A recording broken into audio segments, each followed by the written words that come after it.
زمنګا په کورونو کې ډېر اصلاحات ضرورت ته چې هغه اصلاحات منګه اوس نه کوو او نه کولای شو خدا او پسان لازمو چې دا بخامخا کوو.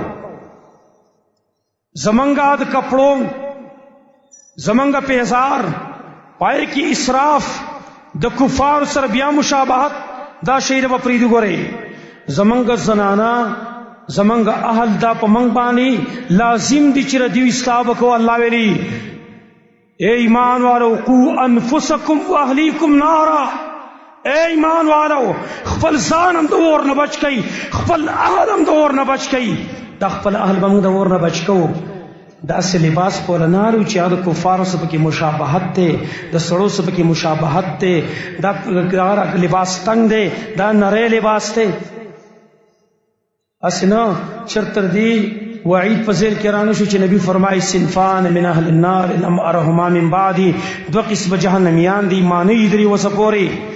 رجال معهم سيات كاذناب البقر يطربون بها الناس، هغه سړي دي چې د غواګانو د لکو په شان چابکونه به ورسره ظالمان به خلک بوي ظلم بکي.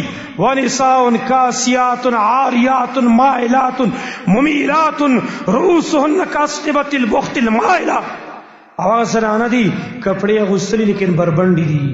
کاسیات عاریات کپڑے غسلی بربنډي دي. یو څو تفسیرونه پکې علما کوي، یو څو تشریحات کوي. کپڑے غسلی بربنډي دي معنی لباس یې دومره نری دی چې لباس خو لباس لیکن بدن پکې ښکاري. یا دویم لباس یې دومره تنګ دی چې ټول اندامونه پکې ښکاره کي. دریم لباس نیم بدن بربنډی دیزي پورې نستوڼي او دارنګې غاړه چې کوم وګورئ شاته پکې چینج لګولی پیسې راوچتې کړي لږ اوس پکې بلغم. خبره بالکل الټه شوه. مونږ پښتانه خو اوس الټه رواني خبره الټه شوه. د نبي حکم دار دی سړي به پړکي د ګیټۍ به ښکاره کوي، زنانه به یې پټوي. اوس تاسو وګورئ زنانې ښکاره کوي سړي پټوي. سړي پړکي پټوي که نه پټوي؟ او که ته ورته وایې چې پړکي ښکاره که پیسې اوچتې که دی به څه وایي مسخره هم وکړي څه ډنډې خو نه کوم داسې وایي که نه وایي ډنډې خو نه کوم. ما خپل خطبه کې ویلي عجیب دا افسوس په دې خبره چې نن د نبي سنت که بیان کېدلی شي خلک هغه عیب شماري، لیکن انګریز یهودي چې کم کار کوي نو هغه بیا خلک یو پیشن شماري. اوس انګریزانو لباس څنګه پتلون یې راورسو دې زنګانه پورې هلته او دا څنګه ورشولي مي زمونږه په دې معاشره کې خلکو سه او پتلونونه دې سره ورسول. نبی چې ویل پړکې ښکاره کوي دا عیب شماره او چې انګریز وکړو.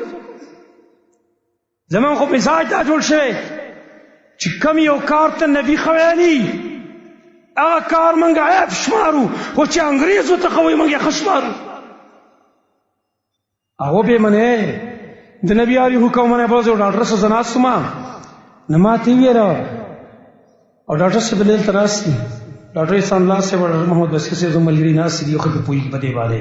یو ډاکټر ما ته ویله ویل د انسان بدن ته چې کوم ډېر ضرورت د کوم وټامن دی هغه وټامن ډي دي. وټامن ډي او وټامن ډي دی تقریبا 90% حصول دار انور نه دی. او دا یې راته ویله زه په نور ښه نه پوهېږم ډاکټر صاحب پوهېږم نه به تپوس وکړئ. ویل اوس ډاکټران وایي چې دا وټامن ډي چې د انور نه 90% حاصلېږي دا بدن کم حصه ډېر راکاږي ګیټۍ پړکي.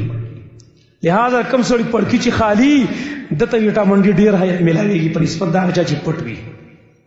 ته به ومنې اوس دا د کوس هلکانو ته ویل چې یارجي ډاکټرانو ریسرچ کړی دی تحقیق یې کړی دی چې یارجي پړکي د دې نه وټامن ډي انسان ته ډېر ملاویږي. ارې ویرا شو دی خو کېدای شي به دې ته ثواب میلاو نه شي لکه تا د وټامن ډي دپاره چوتله چوتی به د رسول الله صلی الله علیه وسلم د اتباع د وجې نه نو په هغې کې بیا فایده هم به درته میلاویږي وټامن ډي به هم ډېر میلاویږي د خیره. نو خبره مې دا کوله چې خبره الټه شوه. سړو پیسې ښکته کړي او ښځو اوچتې کړې. ښځې چې کوم دي هغې پیسې اوچتې کړې. زمانو دا لباسونه نه دا لباسونه دا موږ د خپل کور اصلاح کوو. ګورئ قو انفسکم واهلیکم نارا او تاسو نه کې اخري حدیث بس خبره بس کوم دا به معمولی خبره نه شمارئ. چې بس خبرم په دې غوږونو واورېد او په دې بل غوږ باندې ووتله خبره خلاصه کما اصلاح وکړه او که ونه کړه نه د نبی وینا دا ده کلکم راع وکلکم مسئول عن رعیته هر یو په تاسو کې ذمہ دار دی او د هر یو نه د خپلې ذمہ دارۍ تپوس کېدلی شي پلار ذمہ دار دی مور ذمہ داره ده دارنګه هر سړی ذمہ دار دی د خپل ذمہ دارۍ تپوس وکړي شي الله رب العالمین سوال چې الله رب العالمین زمونږ د کورونه زمونږ د معاشره د اسلامي جوړه کی او دا چې کم رسومات دي چې کتاب او سنت خلاف دي دې الله موږ توفیق راکړي چې په خپل الله سبحانه من ختم کو اقول قولي هذا واستغفر الله لي ولكم ولسائر